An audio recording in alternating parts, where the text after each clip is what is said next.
for-profit schools, many of them prefer to go direct and build relationships because they want to own that relationship with the corporation and they want to be the sole provider. But what I'm hearing in the marketplace, and again, this is a low sample size, is that corporations increasingly prefer to offer choice. It, first of all, kind of limits their liability if something ever happened, but it also gives more credence internally to their employees when they can offer a range of options. And that's where platforms, as you're saying, like Guild, do a particularly good job. Got it. Go ahead. I would say there's another company in this space that's doing an interesting job building relationships with corporations called CareerStep. You're probably not familiar with them, a little under the radar. That I don't know a ton about, but I've hearing about them. They seem to be doing a good job. Okay, CareerStep.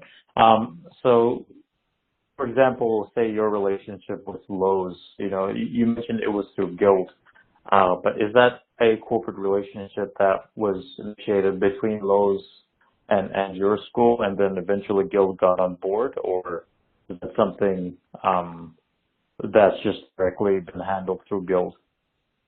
It's handled through Guild. So it's an interesting question, right? So because part of the question then becomes who owns that relationship with the student and also then back with the corporation. So that's why I was saying before, a lot of for-profit schools want to go direct to corporations because they want to own that relationship with the corporation and be the exclusive provider of education.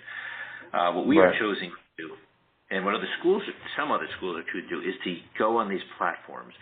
And the reason for that is first of all, it's far more efficient for us, Pete, because we're one of the largest schools in terms of online students, but our revenue is a lot smaller, as you might imagine, because our tuition's a lot less. So, Strayer, I think it's $600 or $700 million. We're, let's say, 10% of that, give or take a little bit.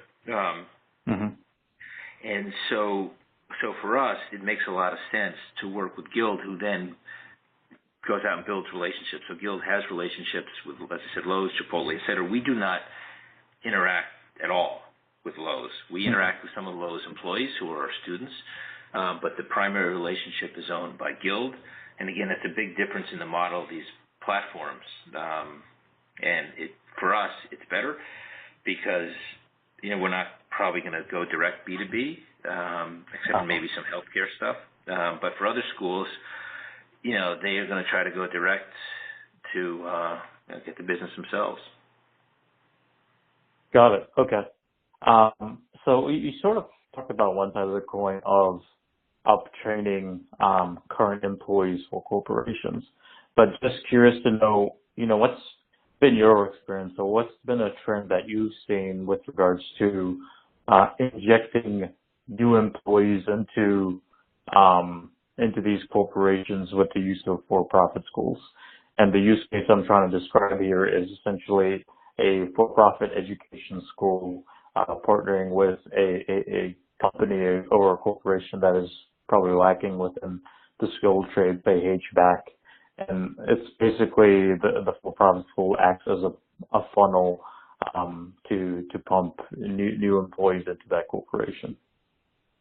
So what I've seen, again, small sample, is that there's that HVAC, as an example, that there's a need for HVAC technicians in the marketplace, and because our economy's doing pretty well, it's tough for some of these employers to find qualified people. So we've had people approach us, for example, and want to do partnerships for their employees or also for prospects. So we've talked about, we haven't done anything, to be frank, but talked about putting together programs with them that onboard employees.